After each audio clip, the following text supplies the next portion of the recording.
Hello students, आज के इस वीडियो के अंदर हमारा टॉपिक रहने वाला है एडमिनिस्ट्रेशन के एक इम्पॉर्टेंट थिंकर विचारक लूथर गिलिक का। बहुत ही डिटेल से पढ़ते हैं। Let's start. सबसे पहले इंट्रोडक्शन देखेंगे, परिचय क्या है। लूथर गिलिक का जो काल है, जो टर्म है, वो है 1892 से 1993 तक का।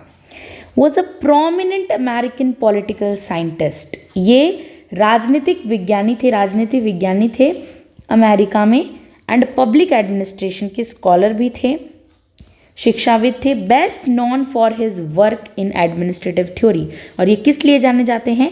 प्रशासनिक थ्योरी के अंदर अपने बहुत अच्छे काम इन्होंने किए थे। इनका लिटरेरी वर्क बहुत अच्छा था।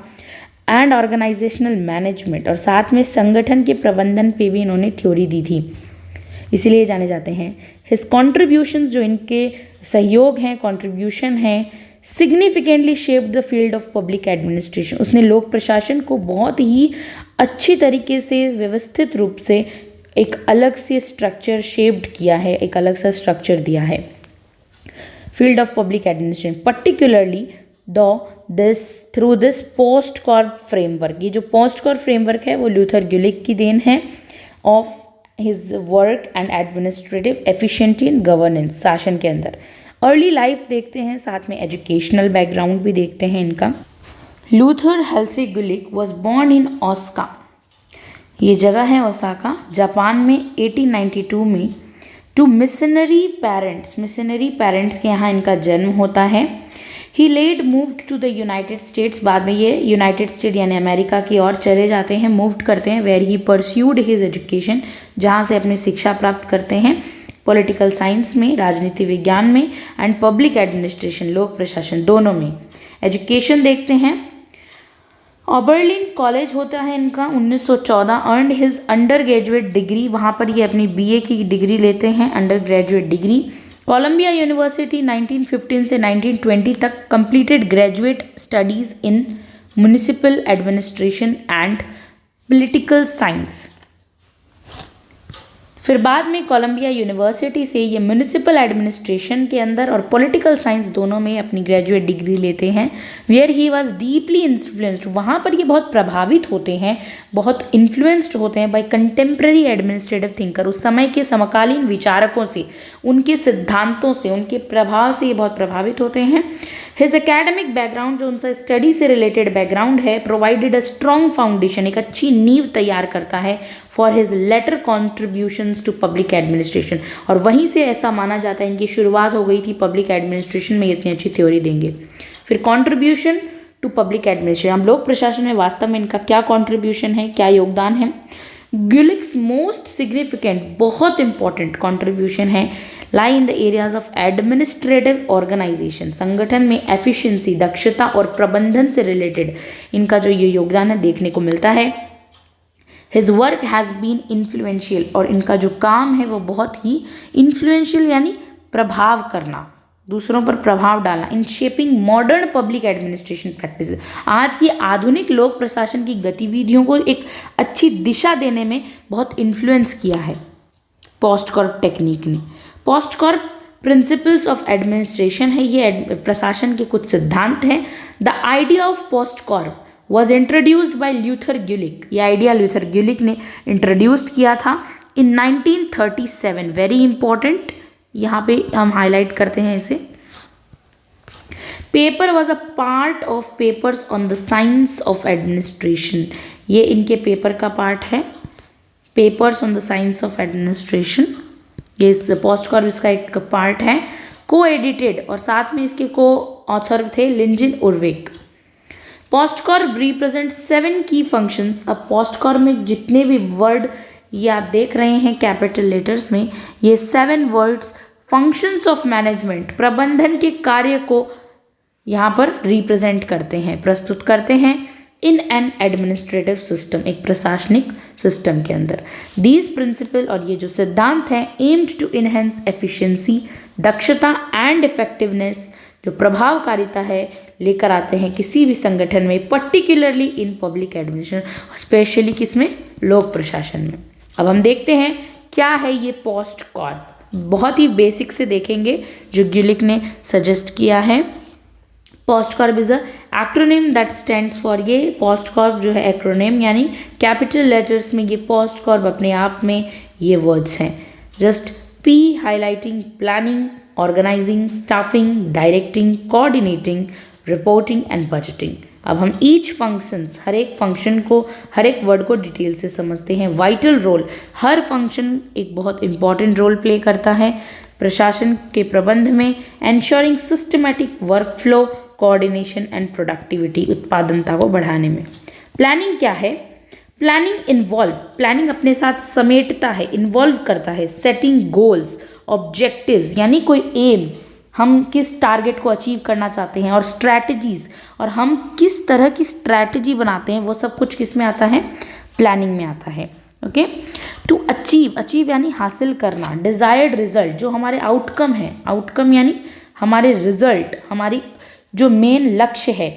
इट रिक्वायर्स फॉरकास्टिंग, फॉरकास्टिंग यानी फ्यूचर के बारे में पहले थोड़ा सा अनुमान लगा लेना। पॉलिसी फॉर्मुलेट करना, जो नीति है उसका निर्माण।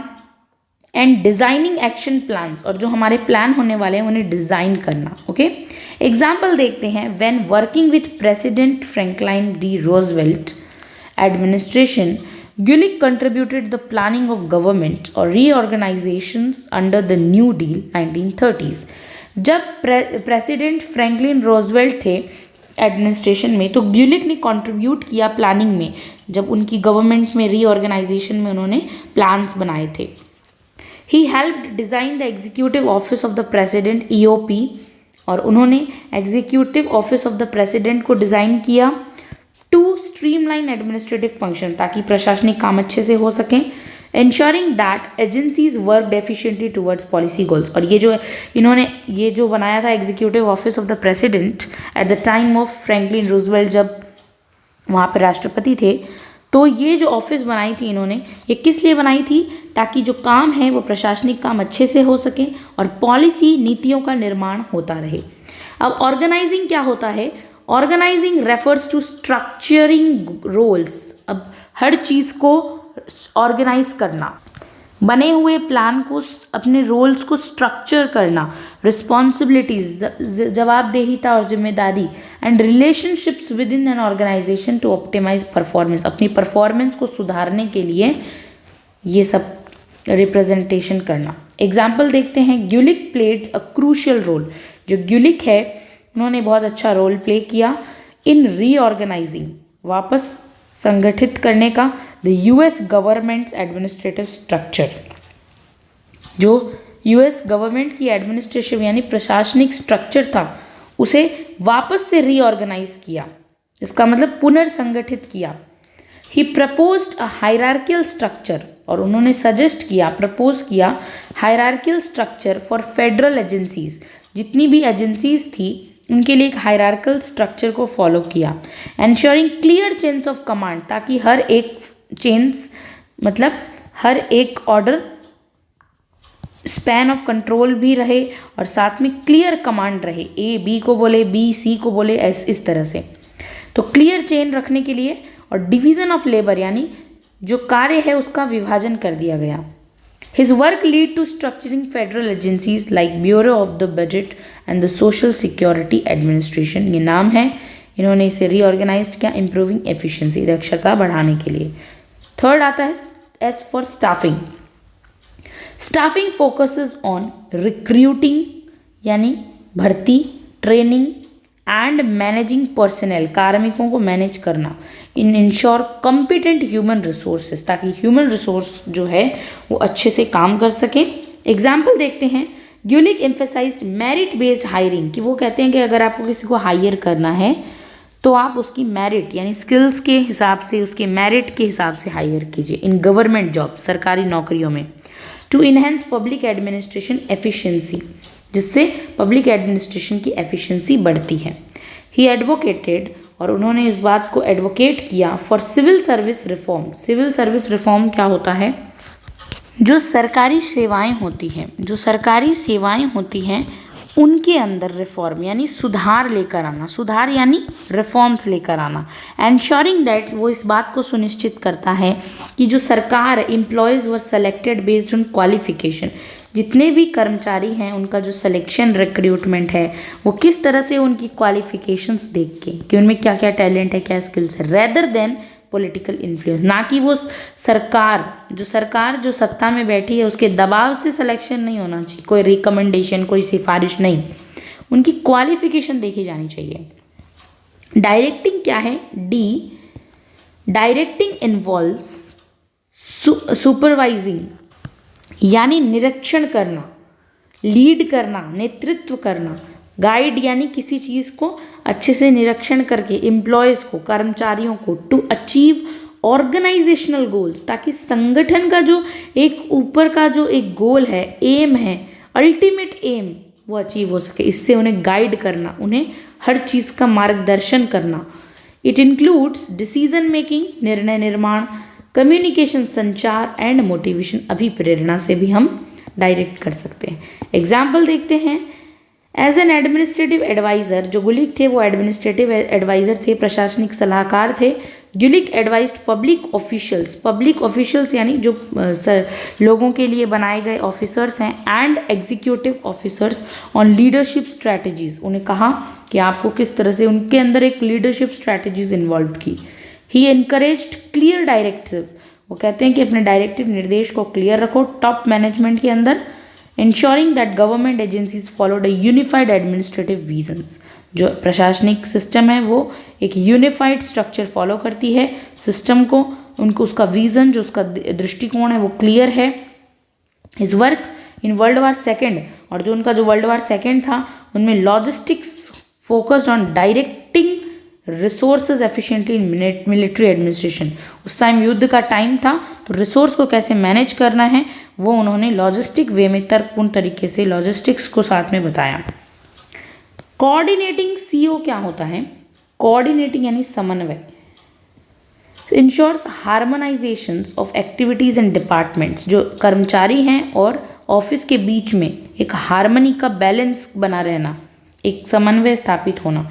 प्रिवेंट रेडेंसी एंड कन्फ्लिक्ट, जिससे लड़ाई झगड़े दूर होते हैं और आपसी कलह कलेश खत्म होता है और एक प्रेम सद्भाव बना रहता है। Example, while working on executive office of the president, Franklin उसके ऑफिस में काम करते थे राष्ट्रपति के, तब गुलिक हेल्प्ड इंटीग्रेट वेरियस डिपार्टमेंट्स, अलग अलग संगठन डिपार्टमेंट को कहा कि अवॉइड डुप्लीकेशन ऑफ वर्क, एक ही काम हर अलग अलग डिपार्टमेंट के कुछ ग्रुप्स कर रहे थे, तो उन्होंने इस तरह से अवॉइड किया डुप्लीकेशन ऑफ वर्क्स, और उन्हें सब लोगों को एक जगह लेकर आए, वो जो सेम काम करने वाले हैं उनका सेम ग्रुप बनाया गया, जिसे कहा जाता है अवॉइड डुप्लीकेशन ऑफ वर्क, कार्य का दोहरान खत्म कर दिया।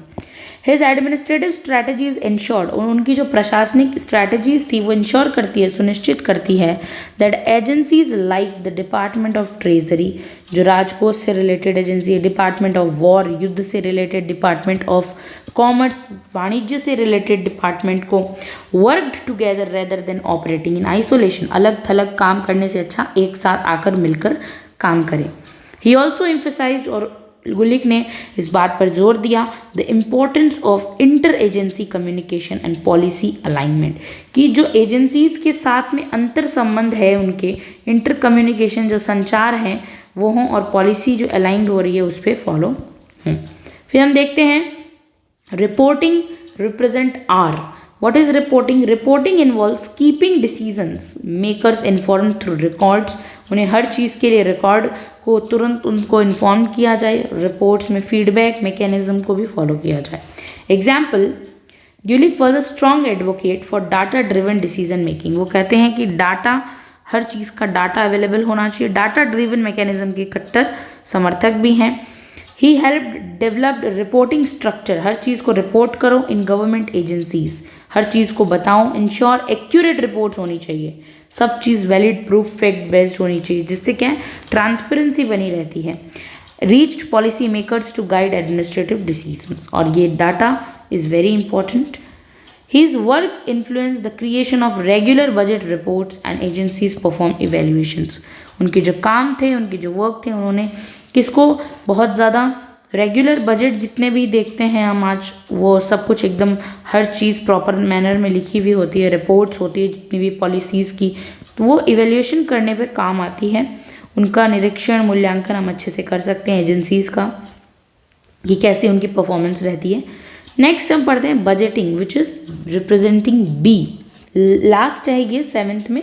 बजटिंग इज ऑल्सो फाइनेंशियल, हम बजटिंग से फाइनेंशियल प्लानिंग करते हैं, आर्थिक allocations of resources and control देखा जाता है कि कैसे रिसोर्स सही जगह पर जा रहा है या नहीं, उस चीज़ का बजट, जिनको ज़रूरत है उनको बजट का आवंटन करवाना, right. Example, Gulick's works on the US government's budgeting system, Gulick ने यूएस गवर्नमेंट बजटिंग सिस्टम में काम किया है। इंश्योरिंग पब्लिक फंड्स, जो पब्लिक के फंड्स हैं उनको अच्छी जगह पर कैसे वो लागू हों।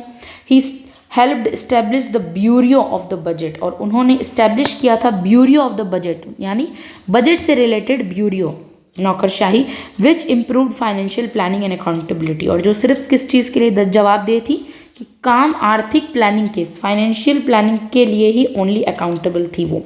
हिज आइडिया वर क्रूशियल इन स्ट्रक्चरिंग पब्लिक एक्सपेंडिचर पॉलिसीज़, की पब्लिक की जो एक्सपेंडिचर है, पैसों की लेन देन कहाँ हो रही है, उन सब पॉलिसीज़ को स्ट्रक्चर बनाने के लिए। To ensure that government resources were utilised effectively, जो गवर्नमेंट के रिसोर्स हैं, संसाधन है, वो किस तरह से इफेक्टिवली यूटिलाइज्ड हों। Application of POSDCORB in modern administration, अब मॉडर्न एडमिनिस्ट्रेशन में एप्लीकेशन कैसे है, आज के आधुनिक प्रशासन के अंदर जो पोस्ट कॉर्प तकनीक है वो किस तरह से यूज़फुल है। Although developed in the early 20th century, ये जो है 20th सेंचुरी में डेवलप हुई थी, POSDCORB is still widely, बहुत पुरानी है लेकिन अभी भी बहुत ब्रॉड, वाइडली का मतलब होता है बड़े क्षेत्र पर अप्लाइड होती है सरकार के अंदर, एजेंसीज के अंदर, बिजनेस में, सरकारी व्यवसाय में, एंड नॉन प्रॉफिट ऑर्गेनाइजेशन जो एनजीओज होती हैं उनमें भी आज यूज़ आती है। रियल वर्ल्ड एग्जाम्पल हम देखते हैं, the unified Nations like UN, United Nations में कैसे ये यूज़ आ रही है। द यूनाइटेड नेशंस, यूएन बहुत इंपॉर्टेंट है। Administration follows post Corp principles, वो भी पोस्ट कॉर्प पॉलिसीज़ को फॉलो करता है। कैसे, लाइक सबसे पहले प्लानिंग की बात करते हैं। प्लानिंग, यूएन जो है यूनाइटेड नेशन सस्टेनेबल डेवलपमेंट की बात करता है। वो कहता है हमारा गोल क्या है, सस्टेनेबल डेवलपमेंट, यानी सतत विकास, ये हमारा हो गया गोल, ठीक है। फिर ऑर्गेनाइज करना, यानी हर चीज़ को, रिसोर्सेज को इकट्ठा करना, ऑर्गेनाइज करना, सबको एक साथ लेकर आना, एजेंसीज को। तो इनमें क्या क्या, स्ट्रक्चर देना, जो सम इम्पोर्टेंट स्पेशलाइज्ड एजेंसीज है like WHO, World Health Organization, UNESCO, FAO, इन सब टीम को एक साथ लाकर उन्हें स्ट्रक्चर देना। एक स्टाफिंग का मतलब होता है रिक्रूटिंग डिप्लोमेट्स, यानी कूटनीतिज्ञों को रिक्रूट करना, उनको भर्ती देना, एंड एक्सपर्ट्स होने चाहिए इनके अंदर। स्टाफिंग अच्छी, हायर उन्हें अच्छे तरीके से करो। डायरेक्ट यानी निर्देश करना, coordinating humanitarian and development programmes, सबके बीच कोऑर्डिनेशन होना, कोऑर्डिनेट करना। समन्वय, ensuring various UN agency collaborate करे, एक दूसरे के साथ मिलके काम करे, सहयोग से काम करे।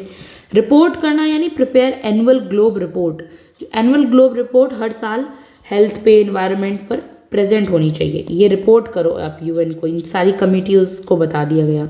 बजट यानी अलोकेटिंग फंड्स, क्योंकि किसी भी काम बजट बिना नहीं हो सकता, तो फंड्स को अलोकेट करना।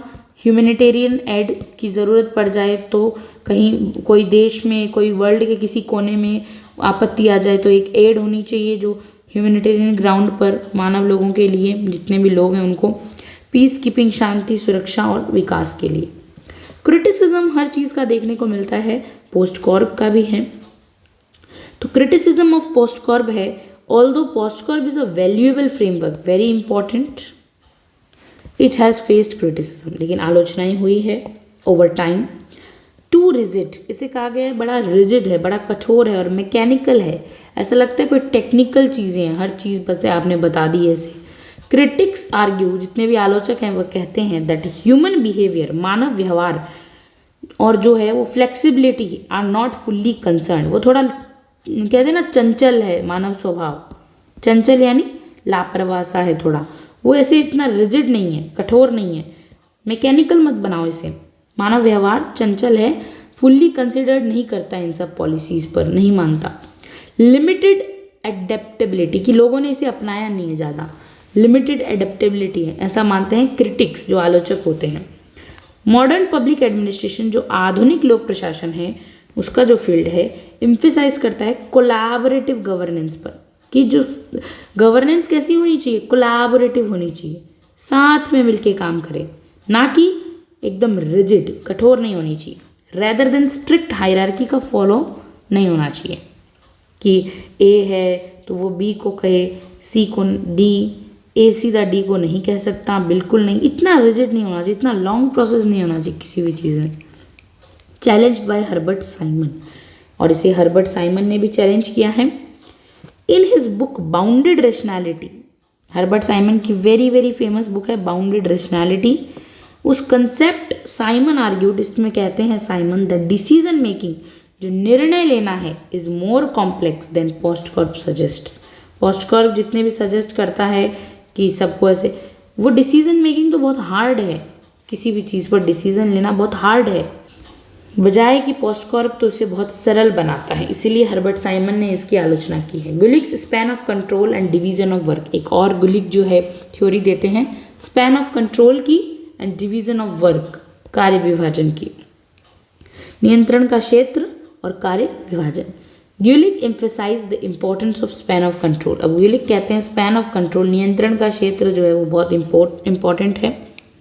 आर्ग्यूइंग दैट अ मैनेजर, कि कोई भी कंपनी का मैनेजर है, कैन इफेक्टिवली सुपरवाइज, कि वो किस तरह से अच्छे से इफेक्टिवली यानी बढ़िया तरीके से सुपरवाइज कर सकता है, यानी निरीक्षण, मतलब वो कहते हैं ना कि अच्छी तरीके से देखना, गाइड करना, सुपरवाइज करना। Only a limited number of subordinates, वो सबको नहीं कर सकता है सुपरवाइज, सबको काम के आदेश नहीं बांट सकता है, वो कुछ ही लोगों को, कुछ ही ग्रुप को अच्छे से सुपरवाइज कर सकता है, गाइड कर सकता है। These idea influenced modern hierarchical structure in both public and private organization। और ये जो आइडिया है ये लिया गया, ये अपनाया गया मॉडर्न हायरार्कियल और पब्लिक और प्राइवेट दोनों ही ऑर्गेनाइजेशन में इस आइडिया को अपनाया गया है कि कोई भी व्यक्ति, कोई भी सुपरवाइजर सबको एक साथ गाइड नहीं कर सकता, कुछ ही ग्रुप को अच्छे से गाइड कर सकता है। तो ये आज के सभी बिजनेस हो, प्राइवेट हो, पब्लिक हो, ये सब अपना रहे हैं। ही ऑल्सो स्ट्रेस्ड, वो जोर देते हैं इस बात पर, the principle of division of work, कि कार्यों का विभाजन जरूरी है। Stating that specialisation leads to greater efficiency, जो स्पेशलाइजेशन है वो ग्रेटर एफिशिएंसी को बढ़ाती है। हर चीज़ का एक स्पेशलाइजेशन क्या होता है, विशेषीकरण, विशेष होनी चाहिए कोई चीज़, ये लीड करती है, ये गाइड करती है कि हमारी दक्षता बढ़े। तो डिवीजन ऑफ लेबर, जो काम जिसके हिस्से उसे बांट दीजिए। This idea was a drawn from the work of Henri Fayol, Henri Fayol से लिया गया and Frederick Taylor, and applied to the administrative systems. और ये आइडिया हेनरी फ्यूल और फ्रेडरिक टेलर से लिया गया है, डिवीजन ऑफ लेबर, उन्होंने प्रिंसिपल दिए थे ये, और वहाँ से लिया गया है और यहाँ पर अपनाया गया है। की कंट्रीब्यूशन देखते हैं, की कंट्रीब्यूशन होता है important role. Collaboration with Franklin D Roosevelt, जो राष्ट्रपति थे अमेरिका के, during the new deal era, Gulick played a vital role in shaping administrative reform, बहुत प्रशासनिक सुधार लेकर आए थे।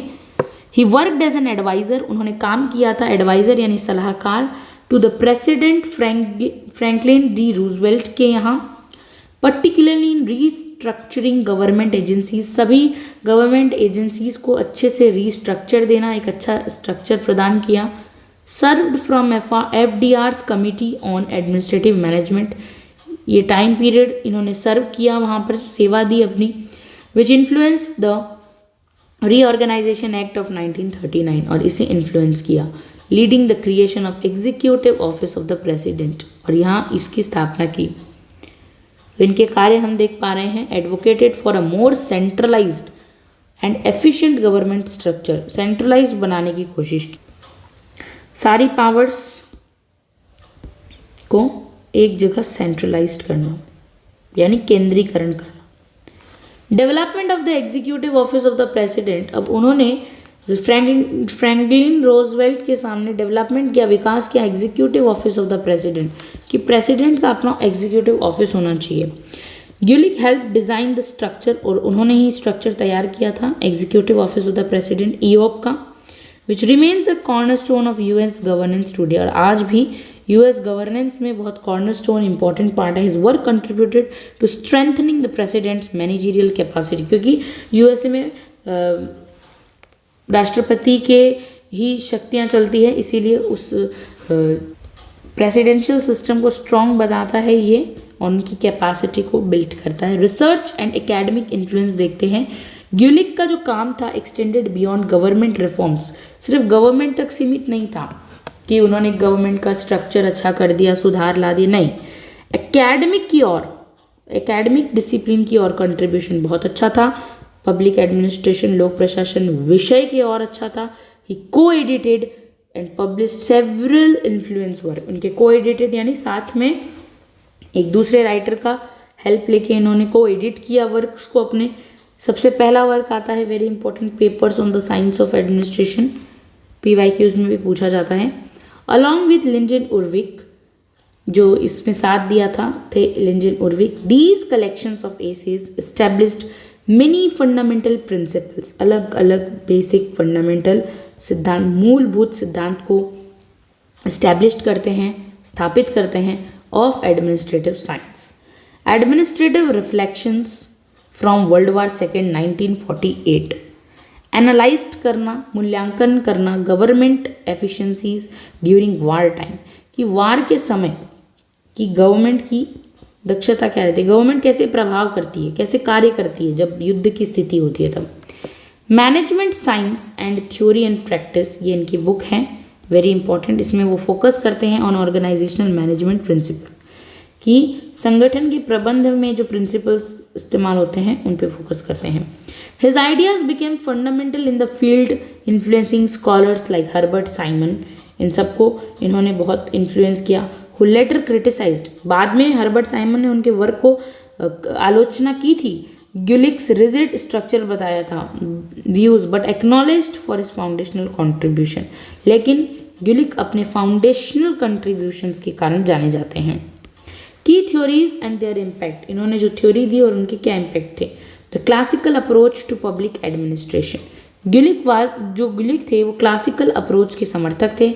थ्योरी जो है क्लासिकल, जो पुरानी परंपरा से, कन्वेंशन से रिलेटेड है, which focus on hierarchy and structure. Classical theory मानती है हायरार्की होनी चाहिए किसी भी स्ट्रक्चर की, क्लियर चेन ऑफ कमांड होनी चाहिए, आदेश ऊपर से नीचे की ओर एकदम पैरेलली नहीं जाना चाहिए, एकदम स्टेप टू स्टेप जाना चाहिए। साइंटिफिक मैनेजमेंट के सपोर्टर हैं। Efficiency in government operations, scientific management यानी वैज्ञानिक प्रबंध।